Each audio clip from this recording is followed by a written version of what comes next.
Reuben, the Seminole Indians. Reuben, thou art my firstborn. This was the firstborn of Israel. My might and the beginning of my strength. Let me tell you something. There's I probably could have put about 30 slides together for Reuben. Like, Reuben to this day is still at war with the North American Indians. Reuben is one of the only tribes that was actually able to fight off the Spanish. Like, when you go down to the Aztecs, to the Incas, to the Mayans, when they were fighting the Spanish, like, even, remember earlier I brought up Galvarano. Galvarano, even though he had those blades tied to the nubs of his arms, they still lost to the Spanish because they couldn't pierce their armor. Let me tell you something. They had a long bow that they were using flint and snake bones and busting through that armor, killing the Spanish. You know, but give the Lord a hand. Give Reuben a hand. You know what I'm saying? They were killing the Spaniards who came there. To this day, Reuben is the only one that wasn't conquered because of that strength, because of that excellency. That's the Seminole Indians right there. You understand? It says the excellency of dignity. Now, Reuben was known as the civilized nations. Even the white man respected Reuben. Right. Even the white man noticed their dignity that they had, their honor that they had, the excellency of power. Now, unfortunately, unstable as water. Now, what does unstable as water mean? It means that your ways are movable. It means that you're not locked directly into the truth. And if your ways are movable and you're not locked directly into truth, then you're liable to do something like this.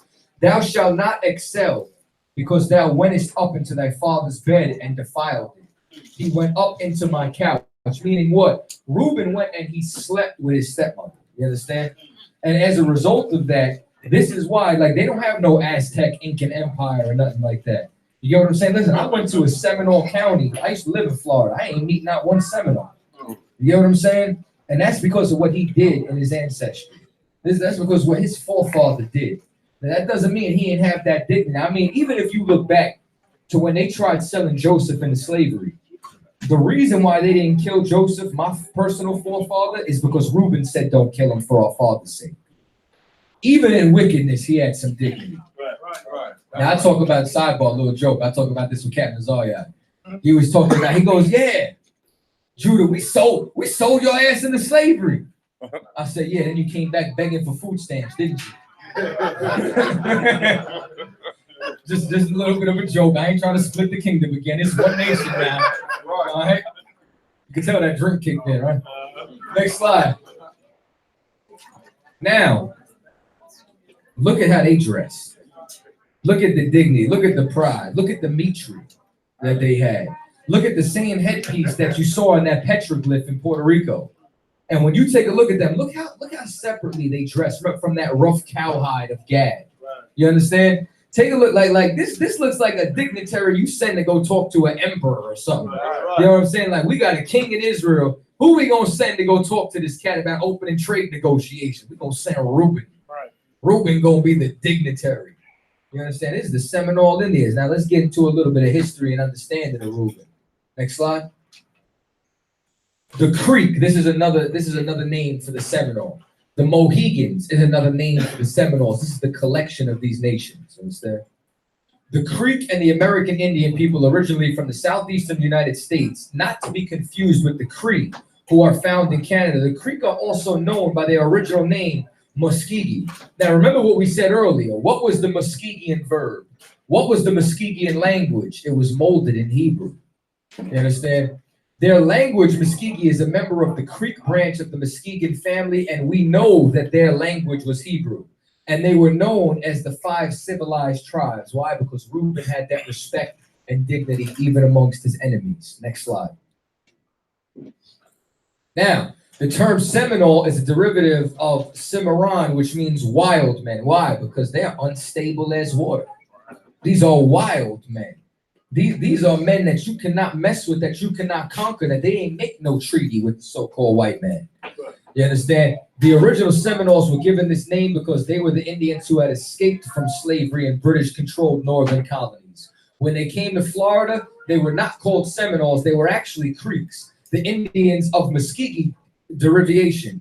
The Muskegean tribes comprised of the Mississippian culture, which were temple mound builders. Remember what we talked about the mound builders earlier, and pay attention to this word, Appalachian.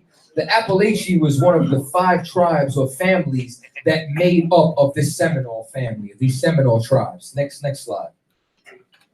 Though some of the tribes actually owned African slaves, the Seminoles never did. Stop trying to put that on the Seminoles. And matter of fact, this is what most of Gad did. Indeed, many black Africans escaping from slavery in the Carolinas and Georgia came to Florida and built settlements near the Seminoles. They formed a union with the Seminoles based upon both of their mutual fear of slavery, meaning they realized we have a common enemy, the so-called white man. Right. We better join together or we're both going to be enslaved. Right. And then they stayed free. That's right. You understand? That's right. Which lets you know what the hell that we got to do. That's right. Straight up and down. The U.S. never was able to break them apart. You understand? The Union was so strong, which surpassed the attempts of the U.S. to break them apart. That's one West, baby. You understand? That is the I.S.U.P.K. and the Command and General YAHANNA. Clap it up now.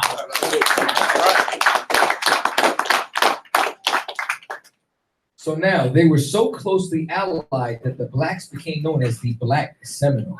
And that's how it's supposed to be. Next slide. So now, this is all talking about, you understand, this is from a book right here, The Propagation of the Gospel, Numerous Facts and Arguments, Indians in America, and now it's trying to say that are descended from the 10 tribes of Israel.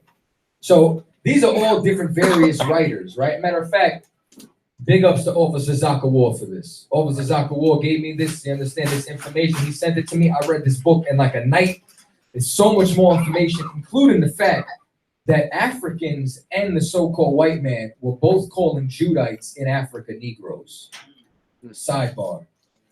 We're gonna save that for part 2 of this lecture.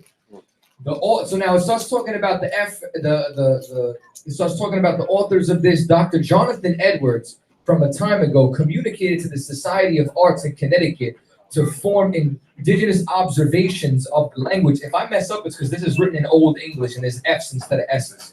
And it says of the Mahiganu Indians, so this is talking about the Mohegan verb. It says that the extent of the language in North America, tracing the connection thereof with Hebrew. Indeed, it is no small proof of their Jewish descent. Meaning this is big proof right here. And this is the second scholar to say the Mohegan language was Hebrew. You understand? So there's nothing but sources when they study this, what the hell language we were speaking. So now it's talking about, once again, their pronouns, their prefixes, their suffixes. How's a Hebrew scholar in here? You understand? So it's General Q. Should have won a rank order, Salakia. But when you go and you understand what these prefixes and pronouns and suffixes is, and how the only language who has that is Hebrew, which is why it's so easily identifiable. Next slide. So now, they start talking about how it differs from all the ancient languages and modern languages in Europe, meaning what? What is all the European languages? They all have vowels. My man, you know something. This man right here. You understand? So now, our language has just class A vowels. It's just ah, I. You know what I'm saying? But everything else is consonants. Ah, ba, ga, da, which they consider a very barbaric language. So now, some customs seem also well authenticated among the Indians that appear to be remnant of the Jewish religion.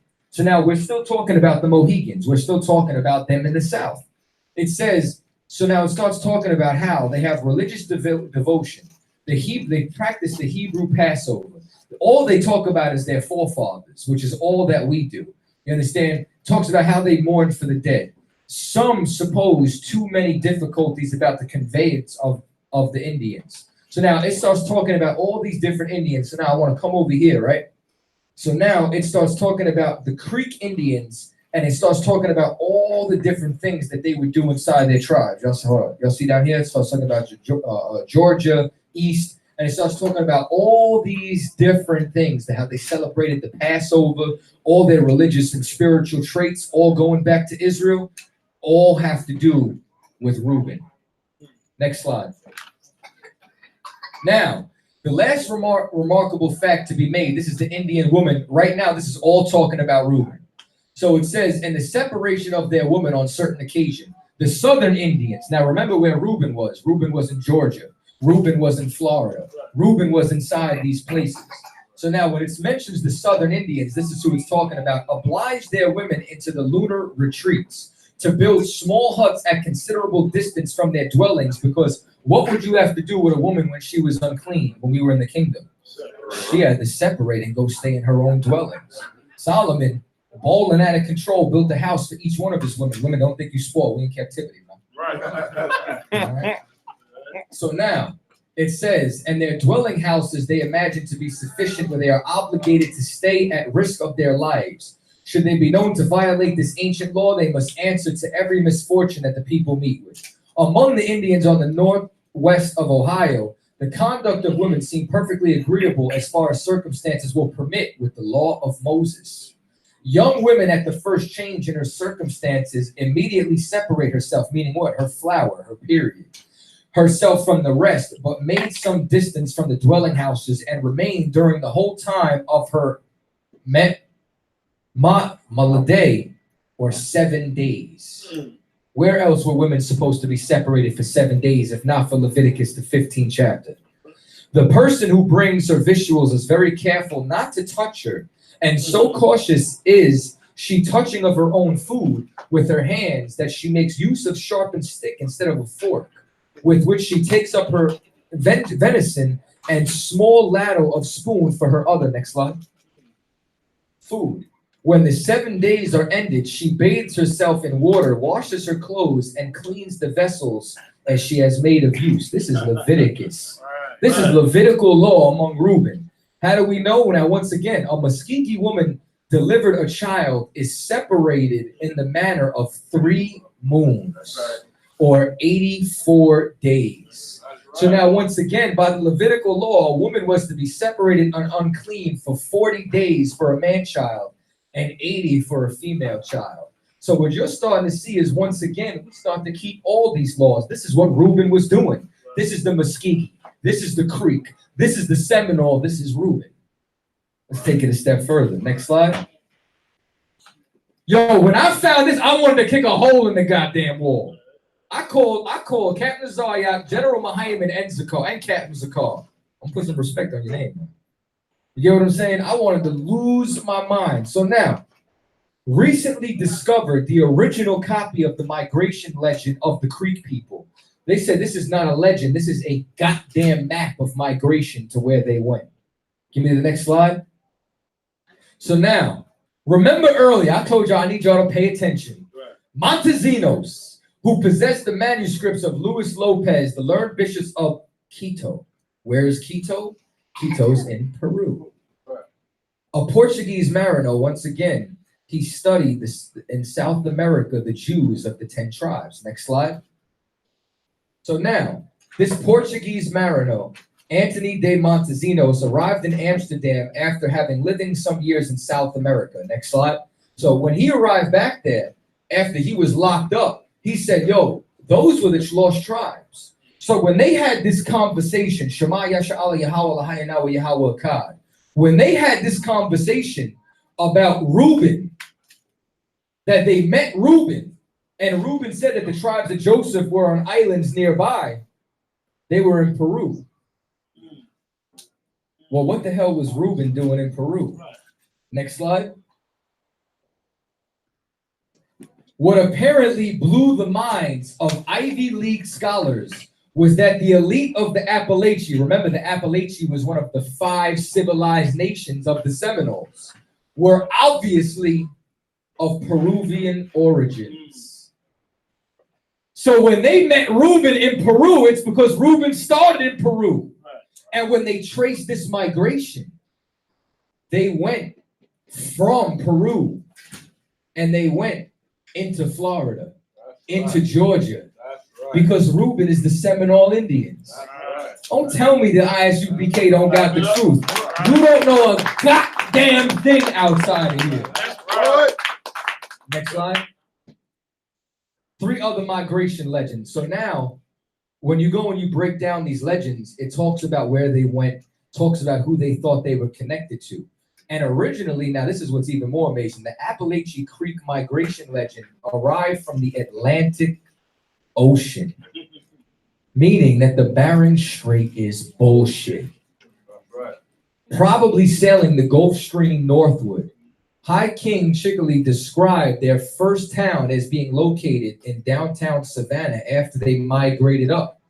Appalachia is a Muskegon pronunciation of a Peruvian word that means offspring from the sea, because we came from the Atlantic, because we are those tribes who came to Arsareth. We are those people who left the captivity of Salamanzar and came over here to try to serve our God.